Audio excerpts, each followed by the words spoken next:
بسم اللہ الرحمن الرحیم۔ السلام علیکم۔ اعتزاز احسن اپنی زندگی کا انتہائی قیمتی اور انمول قصہ بیان کرتے ہیں کہ عید الفطر سے پہلے یعنی کہ چاند رات کو ایک دفعہ میں ایک گھر کے قریب سے گزر رہا تھا کہ اچانک مجھے گھر سے ایک بچے کے رونے کی آواز آئی۔ اس آواز میں اتنا درد تھا کہ مجھے مجبوراً گھر میں داخل ہو کر معلوم کرنا پڑا کہ آخر یہ 10 سالہ بچہ کیوں رو رہا ہے۔ اندر داخل ہو کر میں نے دیکھا کہ ماں اپنے بیٹے کو مار رہی ہے اور خود بھی اس کے ساتھ رو رہی ہے۔ میں نے آگے ہو کر پوچھا، بہن کیوں بچے کو مار رہی ہو جبکہ خود بھی رو رہی ہو؟ اس نے جواب دیا، بھائی بات یہ ہے کہ اس کے والد اللہ کو پیارے ہو گئے ہیں اور ہم بہت غریب بھی ہیں۔ میں لوگوں کے گھروں میں مزدوری کرتی ہوں اور اس کی پڑھائی کا مشکل سے خرچ اٹھاتی ہوں۔ ایک کم وقت اسکول روزانہ دیر سے جاتا ہے اور روزانہ گھر دیر سے آتا ہے۔ راستے میں جاتے ہوئے کہیں کھیل کود میں لگ جاتا ہے جس کی وجہ سے روزانہ اپنے اسکول کی وردی گندی کر لیتا ہے۔ میں نے بچے اور اس کی ماں کو تھوڑا سمجھایا کہ ابھی بچہ ہے، سمجھ جائے گا۔ یہ کہہ کر میں چل دیا۔ عید الفطر کے چند دن گزرنے کے بعد ایک دن صبح صبح سبزی منڈی کوئی سبزی وغیرہ لینے گیا تو اچانک میری نظر اسی 10 سالہ بچے پر پڑی جو روزانہ گھر سے مار کھاتا تھا۔ کیا دیکھتا ہوں کہ وہ بچہ منڈی میں پھر رہا ہے اور جب دکاندار اپنی دکانوں کے لیے سبزی خرید کر اپنی بوریوں میں ڈالتے تو اس سے کوئی سبزی زمین پر گر جاتی، وہ بچہ اسے فوراً اٹھا کر اپنی جھولی میں ڈال لیتا۔ میں یہ ماجرا دیکھ کر پریشانی میں مبتلا ہو گیا کہ یہ ایسا کیوں کر رہا ہے۔ میں اس بچے کا چھپ کر پیچھا کرنے لگا۔ جب اس کی جھولی سبزی سے بھر گئی تو وہ سڑک کے کنارے بیٹھ کر اونچی اونچی آواز لگا کر اسے بیچنے لگا۔ منہ پر مٹی، گندی وردی اور آنکھوں میں نمی کے ساتھ ایسا دکاندار زندگی میں پہلی بار دیکھا۔ اچانک ایک آدمی اپنی دکان سے اٹھا جس کی دکان کے سامنے اس بچے نے ننھی سی دکان لگائی تھی۔ اس شخص نے آتے ایک زوردار پاؤں مار کر اس ننھی سی دکان کو ایک ہی جھٹکے میں ساری سڑک پر پھیلا دیا اور بازو سے پکڑ کر اس بچے کو بھی دھکا دے دیا۔ آنکھوں میں آنسو لیے وہ بچہ دوبارہ اپنی سبزی کو اکٹھا کرنے لگا اور تھوڑی دیر بعد اپنی سبزی کسی دوسری دکان کے سامنے ڈرتے ڈرتے لگا لی۔ واللہ اس شخص کا جس کی دکان کے سامنے اب اس نے اپنی ننھی سی دکان لگائی تھی، اس شخص نے اس بچے کو کچھ نہیں کہا۔ تھوڑی سی سبزی تھی، جلدی فروخت ہو گئی۔ وہ بچہ اٹھا اور بازار میں ایک کپڑے والی دکان میں داخل ہوا اور دکاندار کو وہ پیسے دے کر دکان میں پڑا اپنا اسکول کا بیگ اٹھایا اور اسکول کے جانب چل دیا۔ میں بھی اس کے پیچھے پیچھے چل رہا تھا۔ جب وہ بچہ اسکول گیا تو تقریباً 1 گھنٹہ دیر ہو چکی تھی، جس پر اس کے استاد نے ڈنڈے سے اسے خوب مارا۔ اعتزاز احسن کہتے ہیں کہ میں نے جلدی سے جا کر استاد کو منع کیا کہ یتیم بچہ ہے، اس سے ماں تمہارے استاد فرمانے لگے، سر یہ روزانہ 1 گھنٹہ دیر سے آتا ہے، میں روزانہ اسے سزا دیتا ہوں تاکہ ڈر سے اسکول ٹائم پر آئے، اور کئی بار میں اس کے گھر بھی اطلاع دے چکا ہوں۔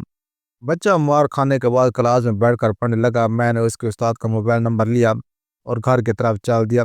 حسب معمول بچے نے اسکول سے گھر جا کر ماں سے ایک بار پھر مار کھائی ہوگی۔ ساری رات میرا سر چکراتا رہا۔ اگلے دن صبح کی نماز ادا کی اور فوراً بچے کو استاد کو فون کر کے درخواست کی کہ منڈی ہر حالت میں پہنچ جانا۔ سورج نکلا اور بچے کا اسکول جانے کا وقت ہوا اور بچہ گھر سے سیدھا منڈی اپنی ننھی دکان کا بندوبست کرنے لگا۔ میں اس کے گھر جا کر اس کی والدہ کو کہا، بہن میرے ساتھ چلو، میں تمہیں بتاتا ہوں کہ تمہارا بیٹا اسکول دیر سے کیوں جاتا ہے۔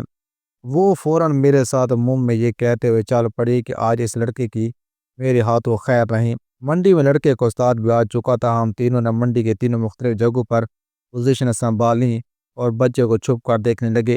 حسب معمول آج بھی اسے کافی لوگوں سے جھڑکیاں سننے پڑیں اور آخر کار وہ لڑکا اپنی سبزی بیچ کر کپڑے والی دکان کی طرف چل دیا۔ اچانک میری نظر اس کی ماں پر پڑی تو کیا دیکھتا ہوں کہ وہ بہت ہی درد بھری سیسکیاں لے کر زاروں قطار رو رہی تھی، اور میں نے فوراً اس کے استاد کی طرف دیکھا تو وہ بھی شدت سے آنسو بہا رہے تھے۔ دونوں کے رونے میں مجھے ایسے لگ رہا تھا جیسے انہوں نے کسی مظلوم پر بہت ظلم کیا ہو اور آج ان کو اپنی غلطی کا احساس ہو رہا ہو۔ اس کی ماں روتے روتے گھر چلے گئی اور استاد بھی سیسکیاں لیتے ہوئے اسکول چلا گیا۔ حسب معمول بچے نے دکاندار کو پیسے دیے اور آج اس کو دکاندار نے ایک لیڈی سوٹ دیتے ہوئے کہا، بیٹا آج سوٹ کے سارے پیسے پورے ہو گئے ہیں۔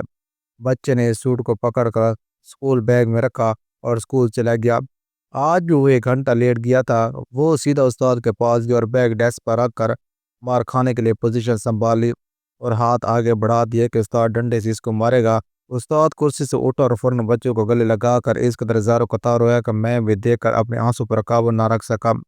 میں نے خود کو سنبھال اور آگے بڑھ کر استاد کو چپ کرایا اور بچے سے پوچھا، یہ جو بیگ میں سوٹ ہے وہ کس کے لیے ہے؟ بچے نے جواب دیا میری ماں امیر لوگوں کے گھر میں مزدوری کرنے جاتی ہے اور اس کے کپڑے پھٹے ہوئے ہوتے ہیں، اس کے پاس جسم کو مکمل ڈھانپنے والا کوئی سوٹ نہیں، اس لیے میں نے اپنی ماں کے لیے یہ سوٹ خریدا ہے۔ میں نے پوچھا یہ سوٹ آپ گھر لے جا کر ماں کو دو گے؟ جواب نے میرے اور استاد کے پیروں کے نیچے سے زمین نکال دی۔ بچے نے جواب دیا نہیں انکل جی، چھٹی کے بعد میں اسے درجی کو سلے کے لیے دوں گا اور روزانہ تھوڑے تھوڑے پیسے دوں گا۔ اس بار جب وہ گھر گیا تو ماں نے اسے گلے سے لگا لیا۔ بچہ حیران ہو کہ آج ماں نے مجھے کیوں نہیں مارا۔ ماں نے سارا واقعہ سنایا اور پوچھا بیٹا تم ایسا کیوں کرتے ہو؟ تو بچے نے کہا ماں آپ کے کپڑے پھٹے ہوئے ہیں نا، آپ کے کپڑے خریدنے کے لیے میں ایسا کر رہا تھا۔ پھر کچھ دن بعد جب درزی کے پیسے پورے ہو گئے تو گھر پہنچتی اس نے بیگ سے سوٹ نکالا۔ ننھے بچے کے ہاتھ میں سوٹ دے کر ماں کافی دیر تک پھوٹ پھوٹ کر رو رہی تھی۔